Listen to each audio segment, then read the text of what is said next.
Il n'était pas censé être là. La lettre portait un nom erroné, une cabine erronée, une destination erronée.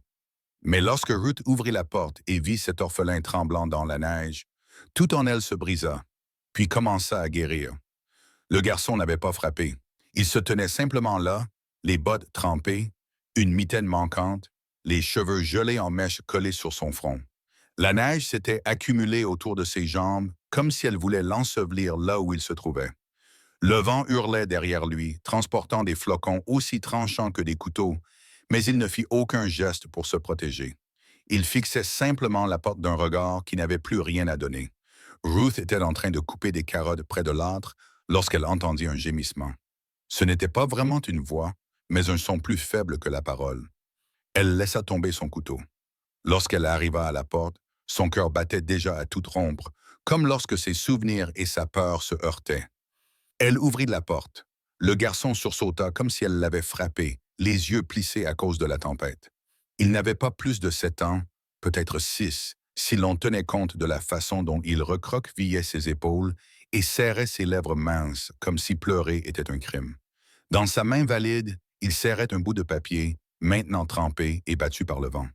Derrière elle, une bûche craqua dans le feu. Elle ne lui demanda pas qui il était. Elle n'en avait pas besoin. Elle s'écarta simplement. Entrez. Il hésita. Ce n'était pas de la peur, c'était de l'incrédulité. Comme s'il s'était tenu devant trop de portes auparavant et avait appris à ne plus espérer, mais il obéit. Le froid le suivit comme un fantôme, effleurant les chevilles de Ruth avant que la porte ne se referme.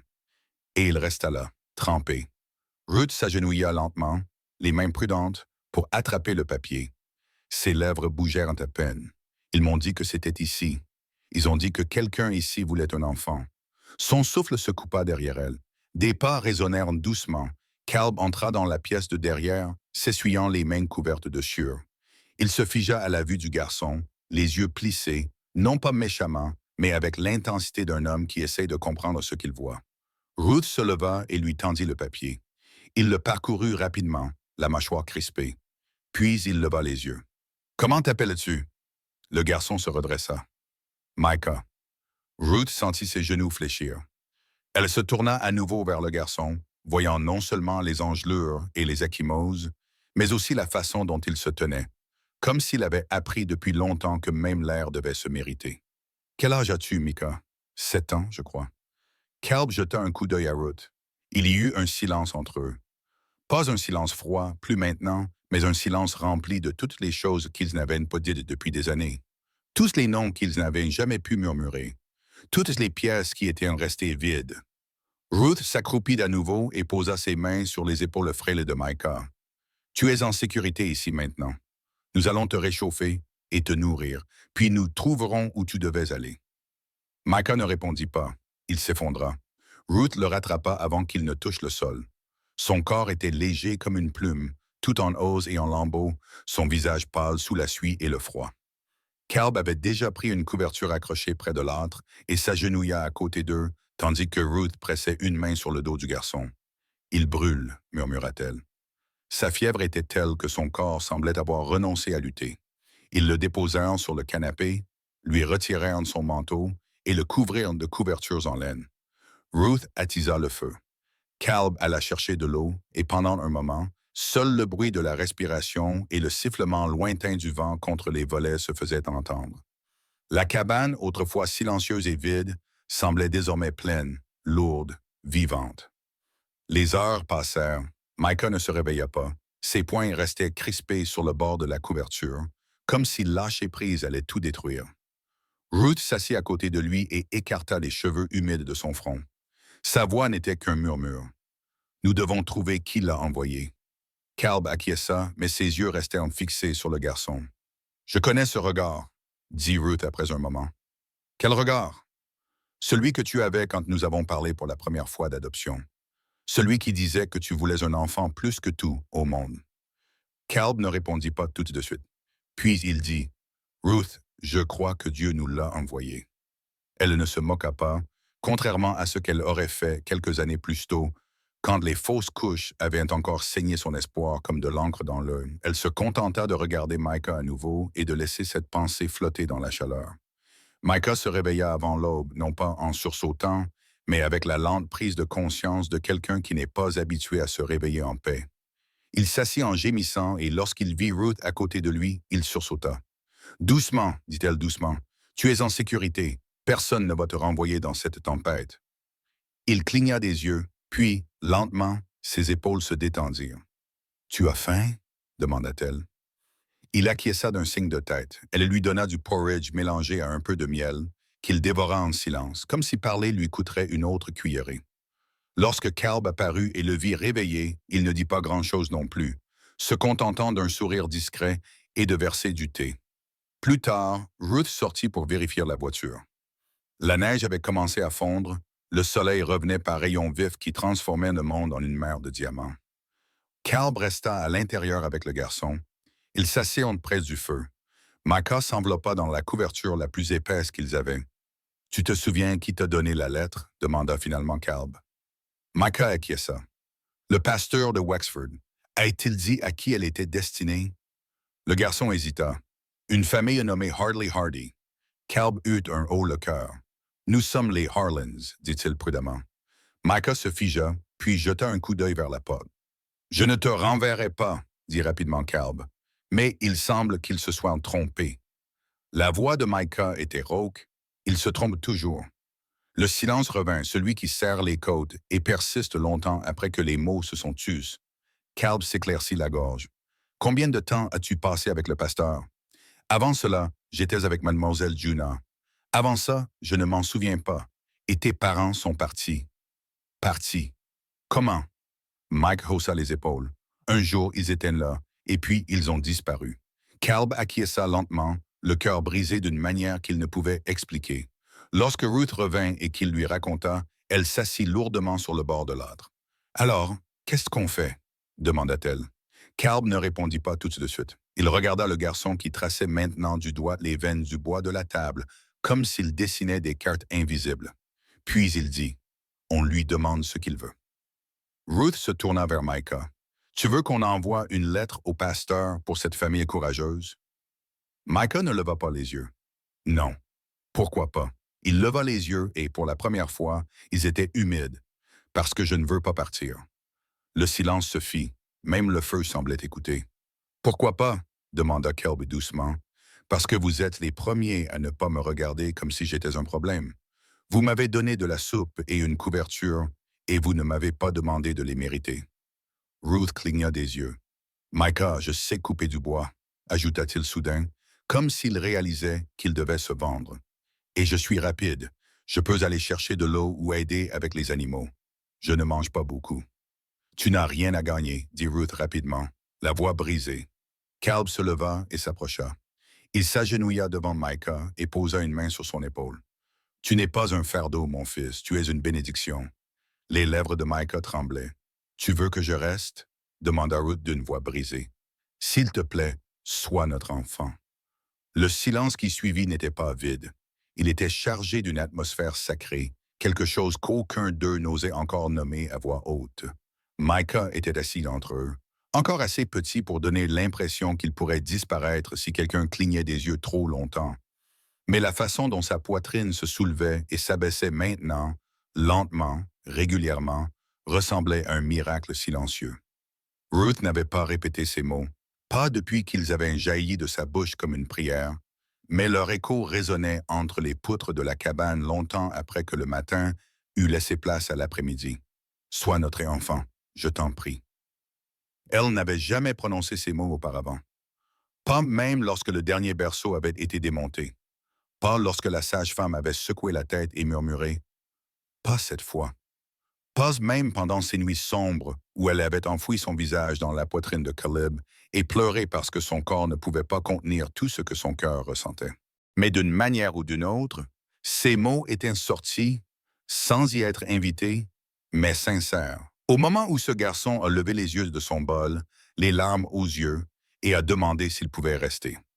Cette nuit-là, la tempête était loin, remplacée par un calme qui semblait presque irréel. Tout semblait plus fort. Le léger grattement des cuillères dans les bols, le craquement du bois qui se tassait, les reniflements discrets que Micah essayait de cacher en se resservant. Calb avait apporté plus de bois que nécessaire et le feu dansait haut et fort, rendant la pièce presque trop chaude. Mais personne ne se plaignait. Personne ne bougeait pour ouvrir la fenêtre, car cette chaleur n'était pas seulement physique, c'était autre chose. Au moment où ils bordèrent Demika dans le lit de camp que Ruth avait sorti du grenier, inutilisé depuis des années, mais toujours solide, il avait cessé d'essayer de dormir avec un œil ouvert. Il avait laissé sa tête s'enfoncer complètement dans l'oreiller, ses épaules s'affaisser, sa respiration ralentir, comme s'il faisait confiance au mur qui l'entourait pour le protéger. Ruth resta là plus longtemps qu'elle ne l'avait prévu, se contentant de l'observer. « Allez, murmura Caleb depuis le couloir, laisse le garçon se reposer. » Elle le suivit dans la pièce principale et ce n'est qu'une fois qu'ils se furent rassis près du feu qu'elle murmura « Et s'ils viennent le chercher ?» Le visage de Caleb était dans l'ombre, éclairé par la lueur du feu. « Alors nous leur dirons la vérité. Le garçon s'est trompé de maison, mais Dieu ne fait pas d'erreur. Tu y crois vraiment? » Il la regarda et elle le vit, l'usure des années derrière ses yeux, mais aussi autre chose. Une étincelle, peut-être même de l'espoir. « Je crois que nous avons attendu assez longtemps pour savoir ce que l'on ressent quand quelque chose est juste. » Elle lui prit la main. Il la prit. Ils ne dirent plus rien cette nuit-là. Ils n'en avaient pas besoin. Les jours qui suivirent passèrent comme les pages d'un livre, calmes, réguliers, inévitables. Micah ne parlait pas beaucoup, mais quand il le faisait, ses mots avaient un poids qui donnait à même les questions les plus simples l'air d'être des secrets. Ruth essayait de ne pas être trop envahissante, mais elle observait. Oh, comme elle l'observait! La façon dont il étudiait tout, comment elle coupait les légumes, comment Caleb serrait le loquet de la voiture, comment la bouilloire sifflait juste avant d'atteindre son point d'ébullition. Il absorbait les connaissances comme un garçon qui avait compris très tôt que l'information était la seule sécurité qui ne pouvait lui être enlevée. Il était petit, mais pas fragile, mince, mais pas faible. Il proposait son aide avant qu'on le lui demande, gardait sa couverture bien pliée, la remerciait pour chaque repas. Ruth voulait lui dire qu'il n'avait rien à prouver. Elle essaya, mais à chaque fois, il se contentait d'acquiescer comme s'il comprenait, puis recommençait quand même. Caleb lui apprit à fendre du petit bois le troisième jour, non pas parce qu'il avait besoin d'aide, mais parce qu'il voulait que le garçon sache qu'il lui faisait confiance. Micah mania mal la hache au début et faillit se couper la botte. Caleb s'accroupit à côté de lui, ajusta sa prise et murmura quelque chose que Ruth ne put entendre depuis la fenêtre.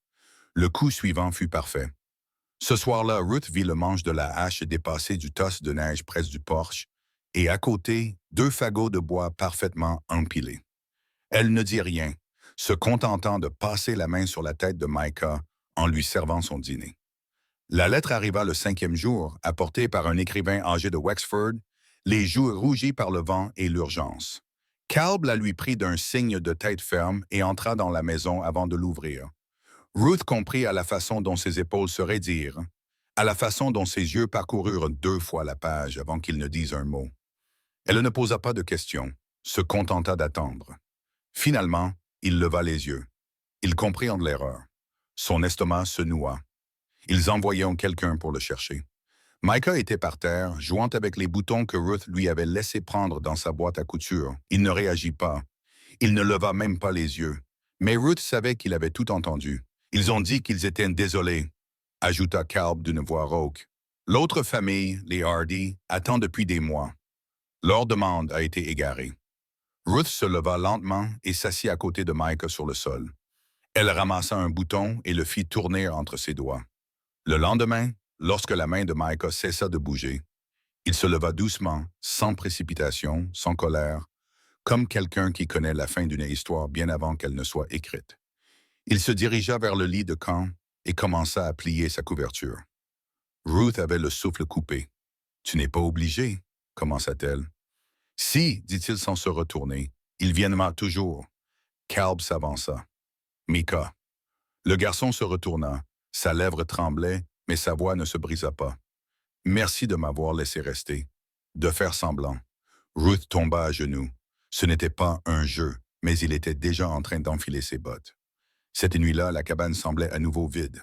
Caleb était assis dans le fauteuil près du feu, fixant les flammes comme s'il pouvait les convaincre de brûler la lettre. Ruth resta éveillée longtemps après que Micah se fut recroquevillée dans son lit, la couverture tirée sur son visage.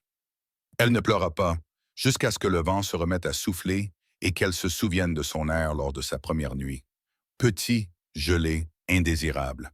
La voix de Calb rompit le silence. On pourrait peut-être leur parler au Hardy. Peut-être qu'ils comprendraient.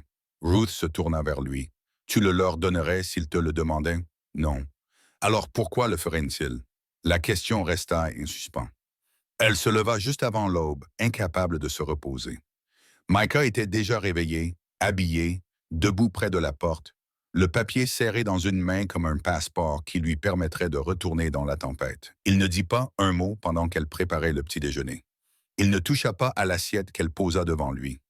Lorsque les sabots des chevaux résonnèrent sur la crête, il ne bougea pas. Mais Ruth, si. Elle se dirigea vers la porte. Deux hommes attendaient, l'un plus âgé, l'autre vêtu d'un manteau propre, trop neuf pour avoir servi à cheval. Ils mirent pied à terre et sourirent poliment. Le plus jeune tendit la main. Madame, nous sommes du bureau de placement de Waxford. Nous sommes venus chercher le jeune Micah. Ruth ne lui serra pas la main. Elle jeta un coup d'œil par-dessus son épaule. Micah était debout, serrant son petit sac contre lui, puis Calb s'avança, pas rapidement, mais avec assurance. Avant de l'emmener, dit-il d'une voix calme, « J'ai une question à vous poser. » Les hommes clignèrent des yeux. « Bien sûr. » Calb se tourna vers Micah. « Tu veux partir? » Micah ouvrit la bouche, la referma, puis murmura, « Non. » L'homme au manteau se raidit. « Monsieur, avec tout le respect que je vous dois, ce n'est pas ainsi que cela fonctionne. La famille Hardy a été approuvée. Le garçon leur est destiné. » « Mais il n'a pas été envoyé chez eux, » dit Ruth en se plaçant à côté de Calb. « Il a été envoyé chez nous. » Les hommes échangèrent un regard. « Je suis désolé, » dit le plus jeune, « mais nous avons des ordres. » C'est alors que Micah se mit à courir. Pas pour s'enfuir, pas vers la porte, mais droit dans les bras de Ruth. Il la serra si fort qu'elle en eut les genoux qui fléchirent. Et quand elle baissa les yeux, elle vit son visage enfoui dans son tablier, ses épaules tremblantes. « Je veux rester, » sanglota-t-il. « Je sais, mon bébé, » murmura-t-elle. « Je sais. » Calb se tourna vers les hommes. « Dites-leur la vérité. Dites-leur que c'est le garçon qui nous a choisis. » L'homme fronça les sourcils. « Ce n'est pas comme ça que vous voulez le traîner hors d'ici. Vous voulez l'arracher des bras de la seule femme qu'il appelle mère depuis qu'il a perdu la sienne. Faites comme vous voulez. » Aucun des deux hommes ne bougea. Micah ne lâcha pas prise. Et pour la première fois depuis longtemps, Ruth non plus. Ils restèrent là pendant ce qui leur sembla être une heure, alors que le soleil avait à peine bougé. Ruth serra Micah dans ses bras comme si le vent pouvait l'arracher à elle. Caleb restait immobile, les jambes écartées, le regard fixe, inflexible. Les hommes de Wexford ressemblaient plus à des bureaucrates qu'à des menaces, mais même l'autorité enveloppée de papier avait des dents. Et Ruth pouvait la sentir dans leur regard changeant, dans la façon dont leurs bottes ne bougeaient pas d'un pouce vers le porche, mais leur présence envahissait la cabane comme de la fumée. Finalement, le plus âgé, aux tempes grisonnantes, le genre d'homme qui avait vu plus de lettres que de vie, s'éclaircit la gorge et fit un pas en avant. « Vous devez comprendre, madame. Nous ne voulons pas vous faire de mal. Le garçon a été promis. Il y a une autre famille, bonne et craignant Dieu. Qui? Ne me parlez pas de Dieu. » Ruth l'interrompit d'une voix tranchante. « Pas quand il est la seule raison pour laquelle j'ai ouvert ma porte cette nuit-là. » L'homme cligna des yeux. « Vous voulez suivre la lettre, » ajouta Calb. « Alors écrivez-en une nouvelle. Nous remplirons les formulaires. Nous parlerons au Hardy. Mais vous ne l'emporterez pas d'ici, à moins que vous ne vouliez briser un enfant pour que vos papiers soient en règle. » Le plus jeune chercha quelque chose dans son manteau. Probablement un formulaire ou un sceau, mais sa main tremblait tellement qu'il laissa tomber le paquet. Le vent s'empara de la première page et la projeta dans les buissons. Micah ne tourna pas la tête. Il resta collé à Ruth comme s'il était fait d'elle. Le vieil homme soupira. « Nous n'avons pas le pouvoir de passer outre des décisions de placement. Alors trouvez quelqu'un qui l'a, » dit Calb. Un long silence. Puis le plus jeune ramassa le papier tombé, le plia sans lever les yeux et fit un signe de tête à son partenaire. « Nous allons signaler cela. Faites-le. Et le garçon restera ici jusqu'à ce qu'une décision soit prise. » Ruth baissa les yeux. « Ce n'est pas un garçon que l'on prête. Ce n'est pas un morceau de pain que l'on passe d'une table à l'autre jusqu'à ce que quelqu'un dise «Stop, il reste ici». Ils ne discuteront pas à voix haute. Ils se contentèrent d'acquiescer. Red Ruth ne lâcha Micah que lorsque le vent se fut calmé. Cette nuit-là, le feu fut à nouveau trop haut. Calb ne dit rien. Ruth non plus. Le garçon était assis entre eux sur le sol, tenant une tasse de bouillon à deux mains, comme si c'était un objet fragile qui risquait de se briser s'il bougeait trop vite. Personne ne parla de la visite. Personne n'en avait besoin. Mais lorsque Ruth se leva pour aller chercher une couverture et que Calb souleva le tisonnier pour attiser les flammes, Michael leva les yeux. Est-ce qu'ils vont revenir? Ruth hésita. Peut-être, mais nous serons prêts. Micah acquiesça, le regard lointain. Les gens aiment bien quand on reste là où on ne veut pas de vous. Ici, on veut de vous, dit Calb sans se démonter. Micah ne répondit pas, mais il tira la couverture sur ses genoux et se redressa légèrement. La lettre arriva 4 jours plus tard, non pas remise en main propre cette fois, mais par la poste, officielle, timbrée, avec une deuxième enveloppe plus petite glissée dessous, adressée non pas à Calb ou Rod, mais à Micah lui-même. Ruth lut la lettre principale en silence, puis la tendit à Calb. Il parcourut les paragraphes. Des termes tels que tutelle temporaire, en attente d'examen et reconnaissance d'une erreur de procédure lui sautèrent aux yeux comme des torches enflammées. Mais la dernière phrase le paralysa complètement. Une décision sera rendue après communication avec la famille adoptive prévue. Calb leva les yeux. Les Hardy ont le dernier mot. Le visage de Ruth était indéchiffrable. Micah se tenait dans un coin, les yeux fixés sur la deuxième enveloppe. « Tu veux l'ouvrir? » demanda Ruth doucement. Il acquiesça d'un signe de tête, la prit et déchira soigneusement le bord. À l'intérieur se trouvait une seule feuille manuscrite. Ruth et Calb le regardèrent lire ligne après ligne. Il cligna lentement des yeux, puis à nouveau et tendit la feuille à Ruth sans un mot. Elle la lut à haute voix au garçon qui était destiné à nous. « Nous ne connaissons pas ton visage, mais nous avons prié pour toi. Nous ne connaissons pas ta voix, mais nous l'avons entendue dans nos rêves. Nous ne connaissons pas ta douleur, mais nous voulions t'aider à la porter. Et pourtant, tu as fini dans les bras de quelqu'un d'autre. Cela ne peut signifier qu'une chose. Tu étais destiné à eux, pas à nous. Nous ne contesterons pas cette décision. L'amour n'est pas la possession. L'amour est la libération. Sois heureux. Sois entier. Abigail et Martin Hardy. Les mains de Ruth tremblaient lorsqu'elle baissa la page. Les lèvres de Micah frémirent, puis ses épaules s'affaissèrent. Non pas comme si un fardeau venait de s'ajouter, mais comme si celui-ci venait enfin de glisser. « Ils ont l'air sympas, » murmura-t-il. « Oui, » acquiesça Calb. « Mais tu ne pars pas, » dit Ruth doucement. « Pas à moins que tu ne le veuilles. » Micah leva les yeux et sourit pour la première fois. La vie changea après cela, mais pas de manière spectaculaire comme on pourrait s'y attendre. Il n'y eut pas de parade, pas de papier signé arrivé comme par miracle dans des enveloppes, juste des jours qui se succédaient. Calb apprit à Micah à enfoncer un piquet dans une clôture sans tordre le clou. Ruth lui apprit à pétrir la pâte avec la paume de sa main. Il s'écorcha le genou en courant après un poulet et ne pleura pas jusqu'à ce que Ruth le prenne dans ses bras et le félicite d'avoir été courageux. Il apprit à siffler. Il se mit à fredonner en faisant la vaisselle. Un matin, il leur raconta qu'il avait rêvé d'un endroit où la neige fondait dans un champ de fleurs bleues. Et Ruth lui a promis qu'il le trouverait au printemps. Et petit à petit, il a rempli leur maison comme la lumière qui réchauffe à travers les volets. Au début, il appelait Caleb Monsieur, puis Calb. Puis, sans prévenir, Ruth n'a pas pleuré en l'entendant. Pas à ce moment-là. Plus tard, dans la grange, elle a pleuré si fort qu'elle ne pouvait plus tenir la fourche à foin. Mais la paix, comme l'hiver, ne dure jamais éternellement. Un matin, Calb est parti en ville pour aller chercher du fourrage. Ruth et Micah sont restés à la maison pour raccommoder une chemise déchirée et rire des coutures irrégulières de Micah au troisième patch. Puis on a frappé à la porte. Pas doucement, pas timidement, mais d'un coup sec, comme avec un gavel. Micah a sursauté. Ruth s'est levée lentement, essuyant ses mains sur son tablier. Quand elle a ouvert la porte, elle a retenu son souffle. Un homme se tenait là, grand, vêtu d'un manteau militaire et d'un insigne de shérif à moitié caché sous le revers. Son regard était froid, calculateur. Il souleva son chapeau. Madame Ruth Harland. Oui, je suis le shérif Dunn du comté de Wexford. Je suis venu chercher un garçon. Sa bouche s'assécha. Vous êtes en retard. La décision a été prise. Il hocha la tête.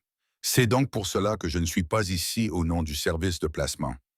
Elle plissa les yeux. Alors, qu'est-ce que c'est? Il sortit un document plié de son manteau. Le brandit. Mandat d'enquête. Il y a des questions concernant les antécédents du garçon.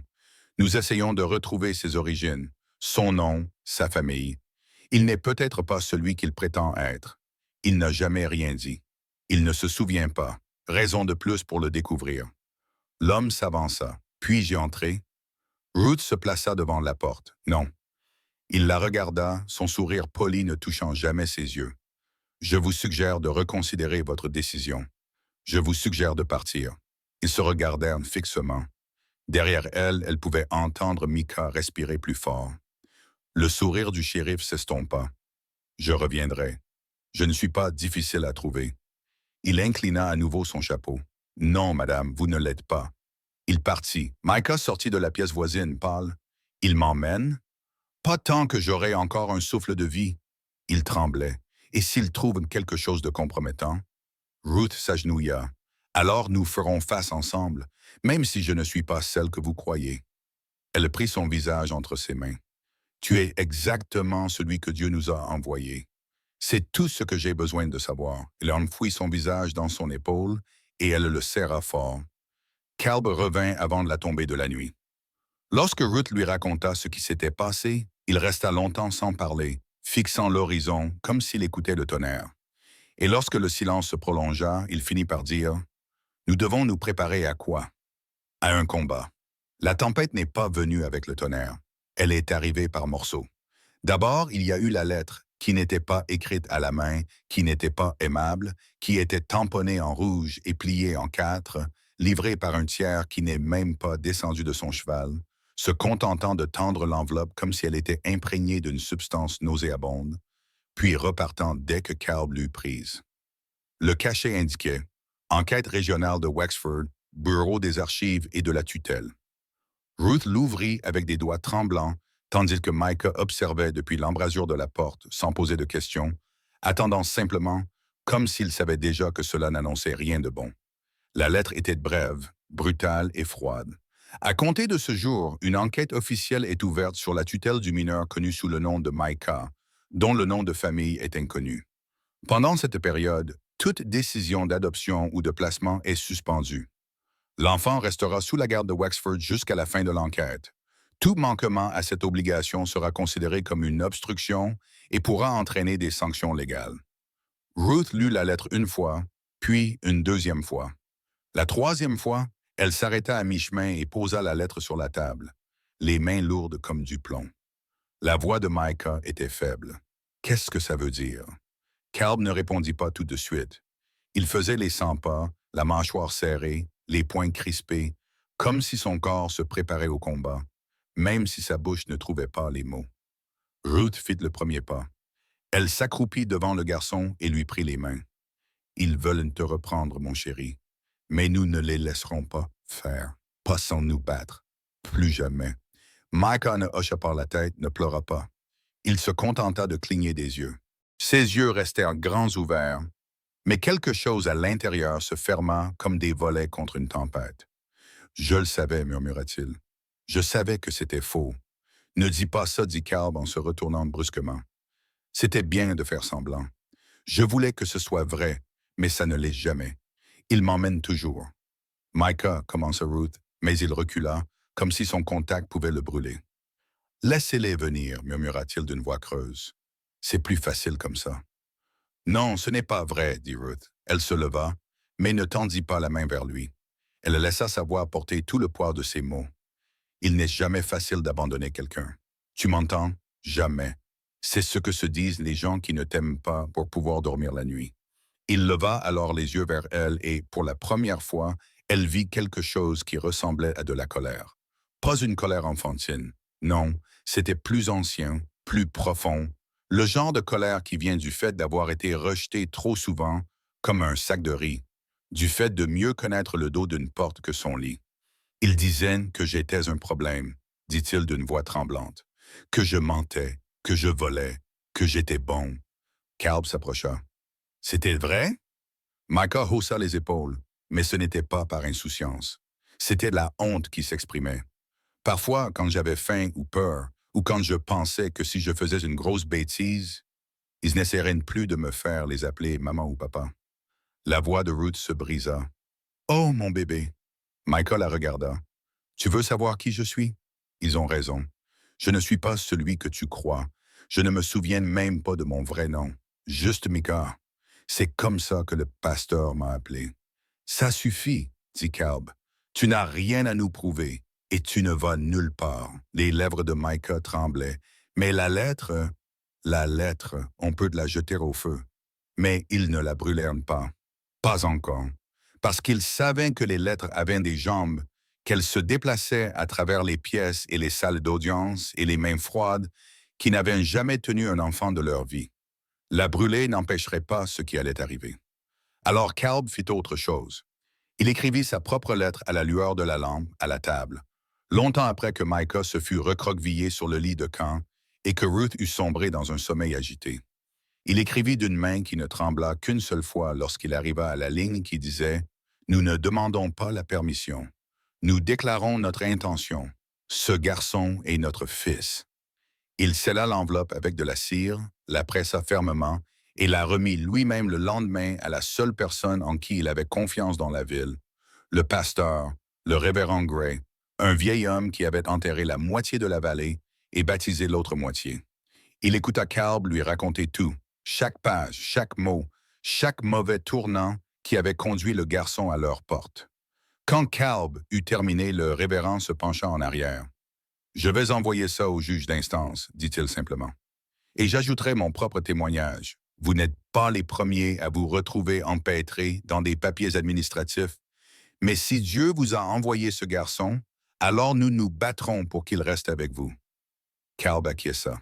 « Merci. » Le révérend Gray plissa les yeux. « Vous n'avez jamais pensé que c'était peut-être le passé du garçon qui les intéressait vraiment? » Calb fronça les sourcils. « Que voulez-vous dire? C'est un mystère, celui-là. Pas de famille, pas de vrai nom, pas de souvenirs au-delà d'un certain point. Il y a peut-être quelqu'un qui le cherche, quelqu'un d'important. » Calb serra lentement les poings. S'il l'aimait, il serait venu plus tôt. Ou peut-être qu'il ne savait pas. Pendant ce temps, à la cabane, Ruth apprenait à Micah à faire du pain. Il avait de la farine sur la joue, de la pâte sur les coudes et un regard sceptique tandis qu'elle lui montrait comment façonner le pain. Et si ça brûle, on réessaie. Et si ce n'est pas moelleux à l'intérieur, on apprendra à mieux pétrir. Il plissa les yeux. Et si c'est parfait et que quelqu'un nous le prend? Ruth s'arrêta de remuer, puis elle posa la cuillère et s'accroupit devant lui. « Micah, dit-elle doucement, personne ne prendra ce pain et personne ne t'emmènera. » Il la regarda longuement. « Mais s'ils le font, je les suivrai jusqu'au bout du monde et je te ramènerai à la maison. » Quelque chose brilla alors dans ses yeux, une petite fissure dans le mur. Il acquiesça. Le four sentait bon l'espoir. 3 jours plus tard, le shérif revint. Cette fois, il n'était pas seul. Il était accompagné d'un homme en manteau noir et lunettes, le visage crispé comme s'il avait avalé quelque chose d'amer et ne pouvait le digérer. Derrière eux venait une petite charrette avec un seul siège vide. Ruth ouvrit la porte, Calb se tenant derrière elle. Micah se tenait juste derrière eux, silencieux. « Nous avons des ordres, » dit l'homme en manteau noir. « L'enfant doit être placé sous la garde de Wexford en attendant la vérification de son identité et la réévaluation de son placement. Ce n'est pas négociable. » Calb ne bougea pas. « Avez-vous reçu notre lettre? » « Oui. Alors vous connaissez notre position. Je connais aussi la loi. » L'homme brandit d'un document. « J'ai toute autorité. Le shérif Dunn escortera l'enfant jusqu'à la garde de protection. » Vous parlez comme s'il était un criminel. « Non, c'est juste une question. » Ruth s'avança. « Micah n'est pas un objet. Ce n'est pas un dossier. C'est notre fils. Ce n'est pas exact juridiquement. » « Non, mais c'est la vérité. » Le shérif Dunn avait l'air fatigué. Pas cruel, pas en colère, juste fatigué. Il ôta son chapeau. « Je n'aime pas ça plus que vous, dit-il. »« Alors ne le faites pas, dit Caleb. » L'homme en noir reprit la parole. « Vous faites obstruction à une enquête légale. Je dois vous avertir que si vous ne vous conformez pas, je ne serai pas responsable de vos actes. »« Je ne le ferai pas, dit Ruth. Vous ne me laissez pas le choix. » Il fit signe au shérif. Micah ne s'enfuit pas cette fois-ci. Il s'avança lentement jusqu'à se placer entre Ruth et Caleb. Puis il se retourna et leur fit face. « Je n'ai pas peur, dit-il d'une voix douce. Je ne veux simplement pas oublier. »« Oublier quoi ?» demanda Ruth en s'agenouillant. Il sourit, puis tristement. Ce que l'on ressent quand on est choisi. Le cœur de Ruth se brisa en deux. Elle le serra contre elle aussi longtemps qu'on le lui permit. Caleb posa une main sur l'épaule du garçon. « Souviens-toi de ça, fiston. Tu ne pars pas parce que tu as fait quelque chose de mal. Tu pars parce que le monde n'a pas encore rattrapé ce que nous savons déjà. » L'homme en noir s'éclaircit la gorge. Le shérif Dunn s'avança et prit doucement la main de Micah. Il ne se débattit pas. Il jeta juste un dernier regard en arrière. Puis il disparut. Le chariot disparut au bout de la route. Ruth s'effondra sur les marches. Caleb resta silencieux, immobile, mais quelque chose en eux brûlait plus fort que le chagrin. La détermination. Il ne laisserait pas cela être la fin. Ruth resta longtemps immobile sur les marches. Le soleil descendit, puis descendit encore, jusqu'à ce qu'il se couche dans les champs et disparaisse derrière la ligne des arbres. Elle ne pleura pas. Son corps était au-delà de cela. Ce qu'elle ressentait maintenant n'était pas de la tristesse. Ce n'était pas du désespoir. C'était quelque chose de plus dur, de plus froid, un poids dans le ventre qui transformait le chagrin en pierre. Caleb se tenait à côté d'elle. Aucun des deux ne parlait, mais dans ce silence, quelque chose passa entre eux qui n'avait pas besoin d'être dit. Ils n'abandonneraient pas. Pas maintenant, jamais. Micah était parti sans crier, sans supplier de rester, et d'une certaine manière, cela rendait les choses encore pires. Il n'avait pas couru parce qu'il pensait que cela ne servirait à rien. Ce genre de chagrin ne venait pas d'une mauvaise année ou d'un adulte cruel. Il venait d'une vie entière où on ne lui avait jamais permis d'appartenir à quelqu'un. Le garçon les avait appelés « maman » et « papa », et il l'avait laissé partir malgré tout. Ruth enfonça ses ongles dans ses paumes jusqu'à se faire mal. Caleb posa une main sur son épaule. « Rentrons, je ne peux pas, murmura-t-elle. Nous allons le ramener à la maison. Bon sang, nous trouverons un moyen. » Mais même lui ne semblait pas convaincu. Le chariot était parti, emportant avec lui la petite vie qu'il s'était construite. L'odeur du savon de Micah flottait encore sur la serviette près du lavabo. Sa tasse était toujours à moitié pleine sur la table. Son lit était encore chaud, les couvertures à moitié rejetées, comme il les laissait toujours quand il courait vers elle le matin.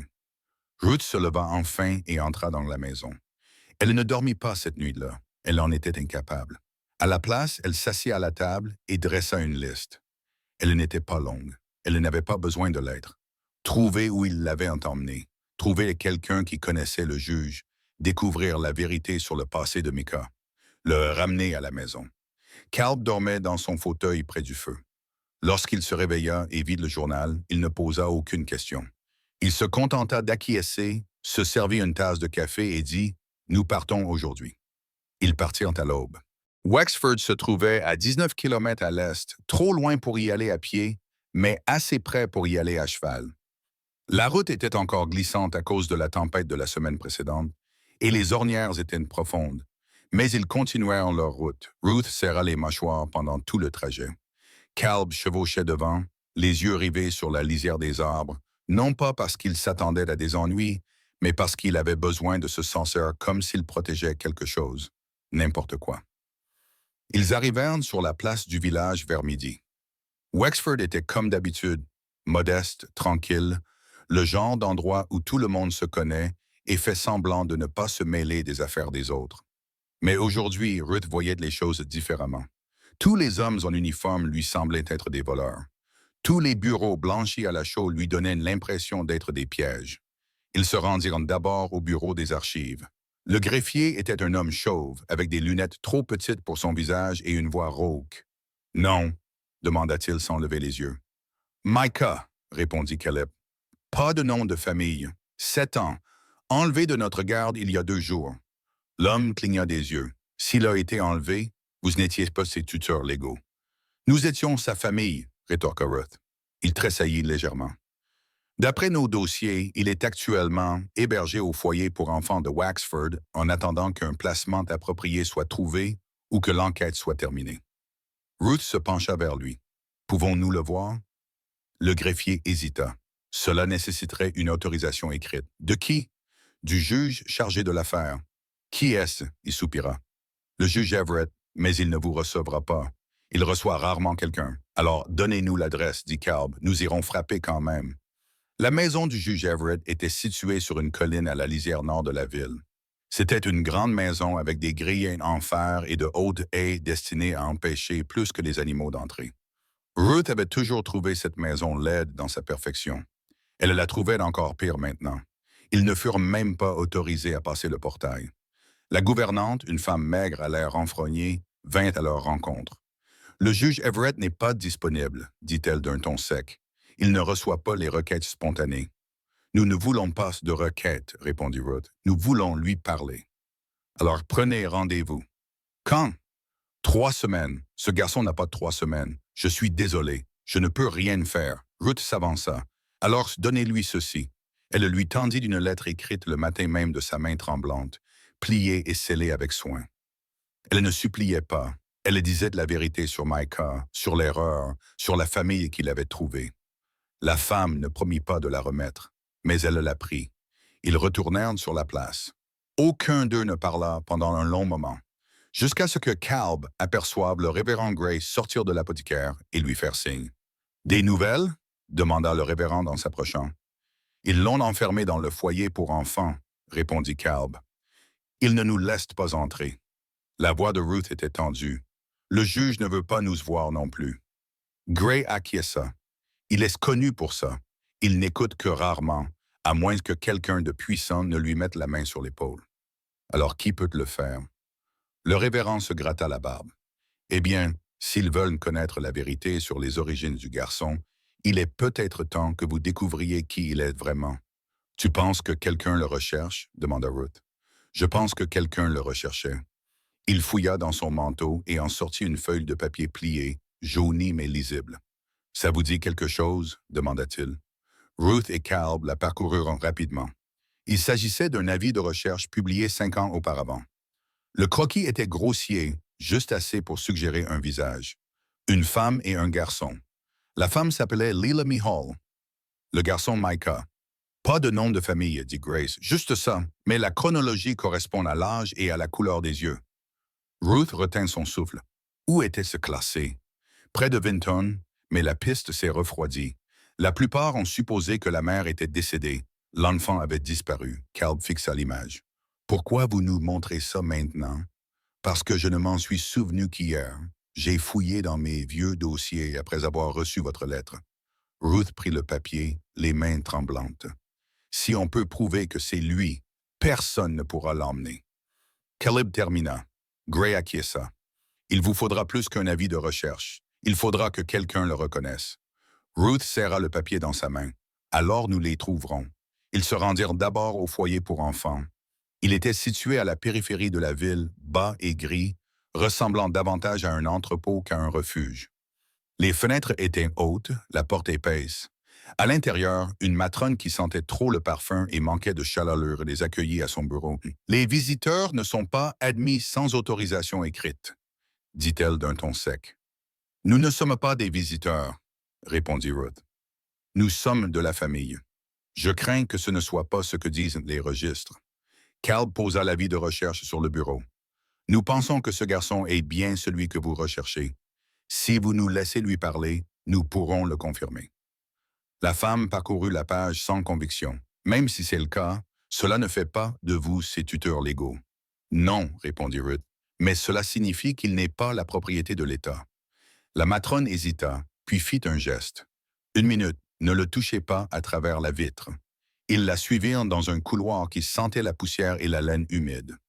La pièce où elle les conduisit était séparée par une simple vitre entre 2 bancs. Micah était assis de l'autre côté. Il semblait plus petit qu'avant, plus pâle. Ses yeux s'illuminèrent lorsqu'il les vit, mais il ne bougea pas, se contentant de les observer, comme s'il n'était pas sûr qu'il ne s'agissait pas d'un piège. Ruth s'approcha. Mon chéri. Il appuya ses mains contre la vitre. Elle fit de même. Nous pensons avoir trouvé le nom de ta mère. Micah cligna des yeux. Leila Mihalls-Kalb, ça te dit quelque chose? Micah fronça les sourcils, puis ses lèvres bougèrent. Elle chanta. Ruth se pencha vers lui. Qu'est-ce qu'elle chantait? Un vieux cantique, quelque chose à propos d'elle et de rivière. Ruth eut le souffle coupé. Elle connaissait celui-là. Je m'envolerai aux gloires. Micah la répéta avec elle, et à cet instant, elle comprit. Le son de cet hymne partagé. Deux voix chuchotant à travers la vitre, brisées par le temps, tremblantes de souvenirs, suffirent à figer la matrone sur place. Elle observait depuis le coin de la pièce, les bras croisés, les lèvres pincées comme si elle voulait intervenir. Mais elle n'osa pas. Elle ne pouvait pas. Pas après avoir entendu cela. La main de Micah resta sur la vitre. Ruth resta collée contre la sienne. Cette douleur était trop intense, trop froide, trop injuste. Mais pour l'instant, c'était tout ce qu'ils avaient. Elle le regarda fixement, et tout ce qu'elle voyait, c'était son enfant. Pas emprunté, pas confondu avec une autre. La sienne. Je me souviens de ses cheveux, dit Micah, le regard lointain. Bruns comme les miens. Elle sentait l'orange. La voix de Ruth se brisa. Que lui est-il arrivé? Micah hésita, ouvrit la bouche, mais aucun mot ne sortit. Puis, doucement, il dit, « Il y avait un incendie, je crois. » Les épaules de Kalb se raidirent derrière elle. « Où? Je ne sais pas. J'étais petit. Il y avait des cris et de la fumée. Elle m'a mis sous une couverture. Puis je me suis réveillé ailleurs. Tu te souviens qui t'a trouvé? Un homme avec un grand manteau m'a donné de l'eau, m'a appelé mon garçon, puis m'a donné à quelqu'un d'autre. C'est tout. » La directrice finit par s'avancer. Le temps est écoulé. Ruth ne bougea pas. « Il nous faut plus de temps, » dit Kalba. Le visage de la directrice resta impassible. C'est le règlement. Ruth se tourna vers elle, la voix basse mais ferme. « Il vient de se souvenir du nom de sa mère. Ce n'est pas rien, je vous en prie. » La directrice regarda Micah, puis Ruth. Elle ne s'adoucit pas visiblement, mais elle recula et dit « 5 minutes de plus. » Les yeux de Micah étaient grands ouverts, même frénétiques. Ils ont dit qu'ils allaient m'envoyer loin. Ruth sentit son sang se glacer. Qui? L'homme en manteau noir. Il a dit que je serais transféré dans un établissement de longue durée si rien n'était décidé rapidement. Il n'a pas dit quand. Ruth se retourna brusquement. Pouvons-nous parler à un responsable? Vous l'avez déjà fait, répondit la surveillante. Il n'est pas là aujourd'hui. Kalb posa la main sur le bras de Ruth. On ne peut pas faire ça ici. Elle acquiesça à contre-cœur. Micah, dit-elle en se retournant vers la vitre. Reste fort. Tu m'entends? Ce n'est pas fini. Je ne veux pas partir. Tu ne vas nulle part. Tiens bon encore un peu. On se bat pour toi. Micah acquiesça, les yeux brillants. Il ne pleura pas. Il ne pleurait jamais, mais il semblait sur le point de le faire. La matrone les raccompagna, non sans jeter un dernier coup d'œil à la feuille de chant dans la poche de Ruth. « Il chante ça tout le temps, » murmura-t-elle. Ruth s'arrêta. « Vous lui avez déjà demandé pourquoi? » La femme haussa les épaules. « Les enfants disent beaucoup de bêtises. On apprend à ne pas les écouter. Vous auriez peut-être dû. » Ils rentrèrent en ville sans parler. Les rues leur semblaient trop étroites, trop bruyantes. Caleb serrait les poings jusqu'à en blanchir les jointures. Ruth se sentait vidée par cette visite, mais aussi illuminée de l'intérieur. Quelque chose s'était brisé chez Micah. Il se souvenait, ce qui signifiait que quelqu'un, quelque part, se souvenait peut-être aussi de lui. Elle sortit à nouveau le trac de son manteau. L'avis de recherche que le révérend Gray leur avait donné. Il était temps de se lancer à sa recherche. Ils se dirigèrent vers le sud. Vinton était une petite ville à 3 heures de route, là où les rivières serpentaient à travers les collines et où les routes dessinaient des courbes sinueuses. Ruth avait emporté du pain et des pommes. Kalb avait pris son arme. Aucun des deux ne dit pourquoi. Lorsqu'ils arrivèrent au bureau de poste, le soleil commençait à descendre. La préposée, une femme nerveuse aux yeux perçants et à la langue acérée, leva à peine les yeux lorsqu'ils entrèrent. « Je peux vous aider? » demanda Ruth en s'avançant. « Nous cherchons des informations sur une femme disparue et son fils, Leila Mihol, disparu il y a 5 ans. L'employé haussa un sourcil. Cela fait longtemps, nous avons des raisons de croire que son fils a survécu. Caleb dit que la femme se gratta le menton. Vous êtes les troisièmes à venir la chercher cette année. Ruth se figea. Quel homme est venu au printemps dernier? Un grand type du Sud. Il a demandé le même prospectus. Il disait qu'il la cherchait aussi. Il a laissé son nom? Non. Il a payé les copies en espèces. Il n'est jamais revenu. Le cœur de Ruth battait à tout rompre. Et Leila, vous vous souvenez d'elle? L'employé acquiesça lentement. Elle vivait avec son frère dans une cabane derrière la crête. Les gens disaient qu'il avait un grain, une blessure de guerre apparemment. Il était calme, renfermé. Et le garçon, un petit garçon mignon, chantait tout le temps, courait pieds nus, même en hiver. Puis un jour, il a disparu. Il n'y a pas eu d'incendie? Demanda Caleb. Le commis marqua une pause. Il y a eu un incendie, mais pas chez eux. Une grange a brûlé chez les Jenkins, à quelques kilomètres de là. La même semaine, c'est peut-être ça dont se souvient le garçon. La cabane est toujours là. Je ne crois pas, mais le terrain appartient toujours à quelqu'un. Le nom de Holly figure toujours sur l'acte de propriété. Où ça? Prenez la route qui longe la crête après Miller's Creek. Vous verrez la clairière. Ils la remercièrent et partirent. Ils arrivèrent à la crête à la tombée de la nuit. Le vent s'était levé et tirait sur le châle de Ruth alors qu'elle descendait de la charrette. La clairière s'étendait devant eux, vide à l'exception d'une cheminée en pierre effondrée et de quelques poutres noircies à moitié enfouies dans l'herbe. Cela avait été une maison autrefois. Aujourd'hui, ce n'était plus qu'un souvenir en train de pourrir dans le sol. Ils avancèrent lentement, prenant soin de ne pas marcher sur des objets fragiles. Ruth s'accroupit près de la cheminée et brossa la suie d'une planche carbonisée. C'était réel, murmura-t-elle. Caleb se tourna vers des fondations plus petites à proximité, peut-être celles d'une remise ou d'une cabane. À l'intérieur, il trouva le cadre rouillé d'un lit de camp et une botte d'enfant. Il la ramassa. Elle était si petite. Ruth s'approcha de lui et regarda fixement.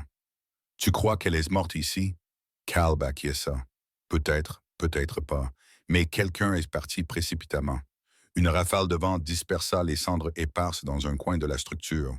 Quelque chose de pâle s'envola, coincé entre des pierres. Ruth s'agenouilla et le retira. C'était un morceau de tissu, du coton blanc cousu avec du fil bleu. Des lettres. « Mick », murmura-t-elle, « c'est sa couverture. » Caleb la prit délicatement. La broderie était effacée, des points effacés, mais les points étaient reconnaissables. « C'était vrai », murmura Ruth. Il n'avait pas menti, il n'avait pas inventé. Caleb plia le tissu et le glissa dans son manteau. Ils restèrent en silencieux tandis que le vent hurlait autour d'eux. C'était ici que tout avait commencé. C'était ici que l'histoire de Micah avait pris un tournant, s'était brisée et avait disparu. Mais maintenant, ils avaient retrouvé la piste. Maintenant, ils avaient une preuve. Ils retournèrent à Wexford le lendemain matin. La porte du juge Everett était toujours fermée au public, mais Ruth ne frappa pas cette fois-ci. Elle se dirigea directement vers l'église. Le révérend Gray vint à sa rencontre. Déjà de retour. Nous avons trouvé d'où il venait. Elle lui tendit le tissu. Le révérend le prit et examina les coutures. Puis il hocha la tête une fois. « Je vais vous faire entrer. » Cet après-midi-là, il se trouvait dans une salle d'audience. Les bancs étaient vides, il n'y avait qu'eux, le juge Everett et un greffier. Micah n'était pas présent. Everett lut les lettres. Il examina le tissu. Il resta longtemps sans parler. Finalement, il dit « Cela prouve l'origine, mais pas le lieu. » Il se souvenait d'elle. Ruth dit « Il chantait l'hymne. Elle le fredonnait. Il a décrit la cabane. Nous l'avons trouvé. Nous avons trouvé sa couverture. Que vous faut-il de plus? » Everett regarda Caleb. « Et vous voulez le garder? » Caleb ne sia pas. « Nous voulons récupérer notre fils. » Le juge tapota le bureau du doigt. « Il y a des protocoles. Je ne peux pas les effacer, mais je peux accélérer la procédure. » Ruth retint son souffle. « Combien de temps? Si tout se passe bien, 1 semaine. » Caleb serra les poings. Il ne pouvait pas attendre 1 semaine de plus dans cet endroit. Everett le regarda. « Alors vous devriez peut-être me dire ce que vous avez d'autre. Parce que ce que je vois ici, c'est suffisant pour une audience, mais pas pour une garantie. » Ruth s'avança. Elle sortit un bout de papier de son tablier. La liste était pliée et usée. Elle la tendit au juge. Il la lut lentement, puis leva les yeux. Vous avez fait une liste. Je ne savais pas quoi faire d'autre, murmura Ruth. C'était ça ou m'effondrer. Il la regarda un instant, puis il se leva. Amenez le garçon demain midi. Nous tiendrons l'audience. Ruth ne pleura pas avant d'être sortie. Et quand elle se mit à pleurer, ce fut comme si quelque chose de sacré s'était brisé dans le ciel. Cette nuit-là, ils nettoyèrent la chambre de Micah, non pas parce qu'elle en avait besoin, mais parce que c'était leur façon de se préparer, de dire « Cette fois, tu rentres à la maison et tu y restes ». Le matin de l'audience se leva lentement, dans une lumière dorée. Le soleil s'étirait comme des mains chaudes sur la crête gelée. Ruth n'avait pas dormi. Pas vraiment. Elle était restée éveillée dans le silence et l'obscurité, fixant le plafond, écoutant les planches craquer et le vent se calmer, comme elle l'avait fait avant chaque fausse couche, chaque mort-né, chaque déception qui lui avait donné l'impression que son corps l'avait trahi. Mais cette fois-ci, c'était différent. Cette fois-ci, la douleur dans sa poitrine n'était pas un vide, c'était un feu. Et Micah n'était pas quelque chose qu'elle avait perdu. Pas encore. Pas encore une fois. Cette fois-ci, elle se battrait, prierait, crierait et tiendrait bon jusqu'à ce que le monde le voie enfin comme elle le voyait, comme s'il était à elle. Calb ne parlait pas beaucoup pendant le trajet vers la ville. Il s'était rasé, avait repassé sa chemise et lacé ses bottes plus serrées que d'habitude. Sa mâchoire était comme du fer, ses yeux plus sombres que le ciel du matin. Il tenait les rênes comme si elles étaient le coup de tous ceux qui avaient essayé de leur prendre Micah. Wexford n'avait pas changé ces derniers jours, mais l'atmosphère était différente, plus tendue, comme si toute la ville retenait son souffle.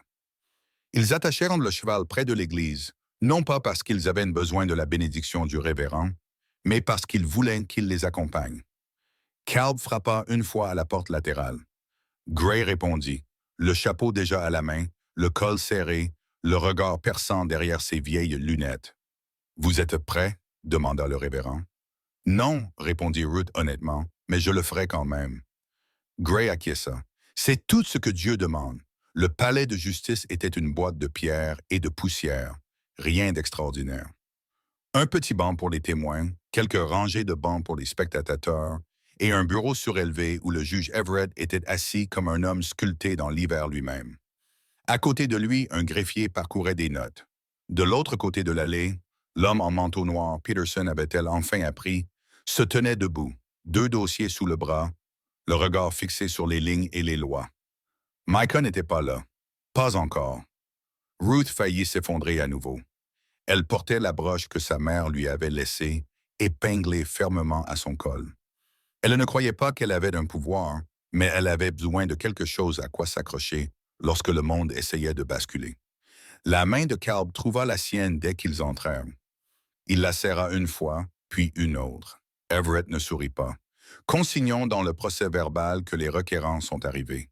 On nous a dit que l'enfant serait présent, dit Calb. Il est en route, répondit le juge, sous escorte. Ruth sentit son estomac se nouer. Alors commençons, ajouta Everett. Peterson se leva. Votre honneur, bien que les requérants aient effectivement tissé des liens significatifs avec le mineur appelé Micah, la procédure judiciaire pour obtenir sa garde n'a jamais été menée à terme. De plus, l'origine du garçon reste incertaine. Nous ne connaissons ni son nom de famille, ni aucun membre de sa famille. Il pourrait faire l'objet de précédentes demandes ou enquêtes sans lien avec la région de Wexford. Ruth sentit sa poitrine se serrer. Peterson continua en tournant une page. De plus, l'enfant n'a jamais été officiellement placé chez les Harlans. Son arrivée chez eux était une erreur. Cette erreur lui a sauvé la vie. Ruth s'écria. Everett leva la main. « Madame Harlan, je vous en prie, vous aurez le temps de répondre. » Peterson semblait irrité, mais il poursuivit. Le garçon était destiné à une autre famille, les Hardy, qui, après avoir appris l'erreur, ont gracieusement choisi de ne pas contester. Cela ne légalise pas rétroactivement la garde des Harland. Cela ne la nie pas non plus, dit le révérend Gray depuis la tribune. Everett haussa un sourcil. Vous n'êtes pas un représentant du conseil, révérend. Non, répondit Gray, mais j'étais là. J'ai vu ce que ce garçon est devenu sous leur garde. J'ai également fourni l'avis de disparition original qui nous a amenés à croire que ce garçon était Micah Hawley. Cela fit réfléchir Peterson. Everett fit signe à Caleb d'avancer. Votre honneur, nous avons apporté une preuve, un morceau de tissu provenant des ruines de la maison des Hawley, sur lequel est brodé le nom de Micah. Le garçon lui-même se souvenait du cantique que sa mère chantait, décrivait la propriété et correspondait à la chronologie. Ses souvenirs étaient flous, mais pas faux. Peterson haussa un sourcil. Un morceau de tissu brûlé ne permet pas de déterminer la filiation légale. Non, dit Caleb, la mâchoire serrée, mais la voix d'un enfant devrait compter pour quelque chose. La salle d'audience se tut. Ruth s'avança à son tour, sortant un petit bout de papier de son manteau. Ce n'était ni un document officiel, ni une signature. C'était un dessin que Micah avait griffonné au fusain. Il représentait les 3 personnages debout devant la cabane, les mains jointes et le sourire aux lèvres. Elle murmura qu'il l'avait dessiné 2 jours avant qu'on l'emmène. Il nous appelait maman et papa, et nous l'appelions fils. Cela devrait avoir de l'importance. Cela doit avoir de l'importance. Verrett fixa le dessin pendant un long moment. Puis il se redressa. La porte derrière le banc s'ouvrit en grinçant. Micah entra. Il marchait entre 2 escortes. Ni Peterson, ni le shérif. Juste un homme et une femme de la maison, habillés proprement, les yeux baissés. Ils ne lui tenaient pas les mains. Ils ne le guidaient pas. Il marchait comme quelqu'un qui se rendait à une guerre qu'il avait déjà perdue. Quand il vit Ruth et Caleb, tout son corps se crispa. Mais il ne courut pas, ne pleura pas. Il cligna simplement des yeux et s'assit sur le banc des témoins. Micah, juge Everett, dit doucement. « Sais-tu pourquoi tu es ici? » Le garçon acquiesça d'un signe de tête. « Veux-tu être ici? » « Non. »« Pourquoi? » Micah leva les yeux. Sa voix était ferme. « Parce que je veux rentrer chez moi. » Everett se pencha en avant. « Où est ta maison, fiston? »« Avec eux, répondit-il en les désignant. Ruth et Caleb, le juge acquiesça lentement. « Peux-tu me dire pourquoi? » Les yeux de Micah ne vacillèrent pas. « Parce qu'ils m'ont vu. Pas seulement un garçon, pas seulement un cas. Moi. » Peterson s'agita. « Votre honneur. » Everett le fit taire d'un regard. Micah continua. « J'ai été dans beaucoup d'endroits, certains avec des lits, d'autres avec des sols. Certaines personnes m'ont donné des choses. Certaines m'ont crié dessus. D'autres ont juste attendu que je parte. Mais personne n'est jamais resté. » Sa voix tremblait maintenant. Mais il ne s'arrêta pas. Ils sont restés quand je suis tombé malade, quand j'ai fait tomber le seau d'eau, quand j'ai posé des questions stupides. Ils sont restés. Ils ne m'ont pas demandé de mériter quoi que ce soit. J'étais juste là. Ruth avait de la gorge brûlante. La voix d'Everett s'adoucit. « Tu te souviens de ta mère, Micah? Des petits détails, ses cheveux, ses chansons, ses mains. Sais-tu ce qui lui est arrivé? Je crois qu'elle est morte. Je ne me souviens pas comment, mais je sais que j'ai attendu longtemps quelqu'un d'autre. » Everett se pencha à nouveau en arrière. Il tapota son menton du bout des doigts, puis il regarda Ruth et Caleb. « Adopterez-vous officiellement ce garçon si l'adoption vous est accordée? »« Oui, répondirent-ils ensemble. »« Assurerez-vous son éducation, sa santé et son éducation spirituelle? »« Oui. »« Le traiterez-vous comme votre propre enfant, avec tous les droits et responsabilités que cela implique? » Caleb s'avança. « Il est notre fils. » Everett ne sourit pas, mais sa voix se radoucit. « Je vous accorde donc la garde permanente avec l'intention de finaliser l'adoption dans les 60 jours. » Le marteau frappa le bois. Ruth eut le souffle coupé. Micah ne bougea pas jusqu'à ce que Ruth se précipite vers lui. Puis il se leva d'un bond et se jeta dans ses bras si vite qu'elle faillit trébucher. Caleb les rejoignit aussitôt.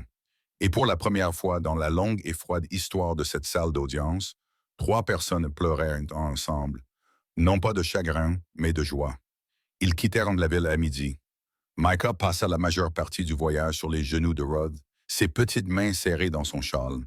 Caleb ne parlait pas beaucoup, mais toutes les quelques minutes, il jetait un coup d'œil en arrière pour s'assurer que le garçon était toujours là. Il était là. Ils arrivèrent à la cabane au crépuscule.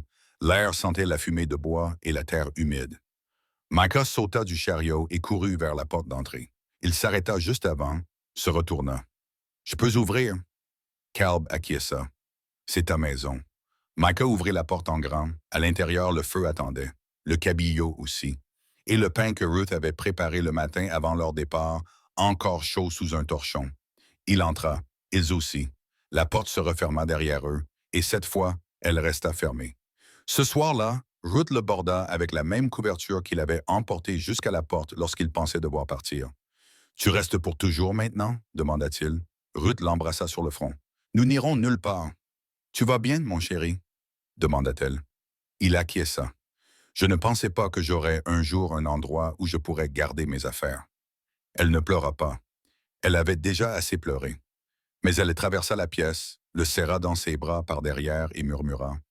Cet endroit sera toujours le tien. La première fois que Micah l'appela « maman », il ne le fit pas exprès.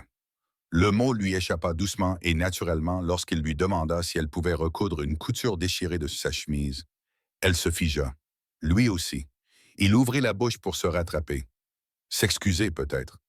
Mais Ruth a franchi la distance qui les séparait, a pris son visage entre ses mains et lui a dit « Redis-le ». Il l'a fait, et cette fois, elle a pleuré. Lui aussi. Alby disait qu'elle a entendu depuis l'embrasure de la porte, n'a rien dit, s'est simplement incliné comme quelqu'un qui reçoit une grâce. Et moi, les mois ont passé, la neige a fondu et les prairies ont fleuri. Micah est devenu plus audacieux. Il s'aventurait plus loin dans les bois pour piéger ou ramasser du petit bois, parfois en sifflant sur le chemin du retour, parfois en silence, mais jamais effrayé. Il se mit à lire davantage. Ruth avait commencé à lui donner des cours le soir, et un soir, il lui demanda s'il pouvait écrire une lettre. « À qui ?» demanda-t-elle. Il haussa les épaules. « Les Hardy, ceux qui m'ont laissé rester avec toi. Micah Harland. » Il resta immobile tandis que Ruth signait la dernière ligne. Son cœur battait si fort qu'il pensait que les murs pouvaient l'entendre. Calb lui tapota l'épaule. « C'est la dernière, fiston. » Michael leva les yeux. « C'est fini. C'est fini. » Mais rien ne changea. Ruth sourit exactement comme elle l'avait fait auparavant. Il dormit la porte ouverte cette nuit-là, non pas parce qu'il avait peur, mais parce qu'il n'avait plus besoin d'avoir peur. À l'automne, ils récoltèrent le verger ensemble. Micah tenait le panier. Calb grimpa à l'échelle. Ruth triait les pommes, ils travaillaient côte à côte, la lumière du soleil filtrait à travers les branches. L'air était doux, empli de poussière et de maturité. « Je veux planter quelque chose au printemps prochain », dit soudain Micah. Calb haussa un sourcil. « Quoi donc? Je ne sais pas encore. Quelque chose qui pousse lentement, quelque chose qui reste. » Calb acquiesça. « Nous trouverons des graines. » Il le ferait. Les années passeraient. Micah grandirait. Ses épaules s'élargiraient comme celles de Calb. Sa voix deviendrait plus grave. Son rire résonnerait plus fort. Il apprendrait à chasser, à labourer, à sculpter avec précision. Et il se souviendrait non seulement du feu, non seulement de la solitude, mais aussi du coup qu'il avait conduit à la mauvaise cabane. Des bras qu'il avait serrés sans poser de questions. Des mots qui avaient changé sa vie. « S'il te plaît, sois notre enfant. » Il l'avait été et le serait toujours.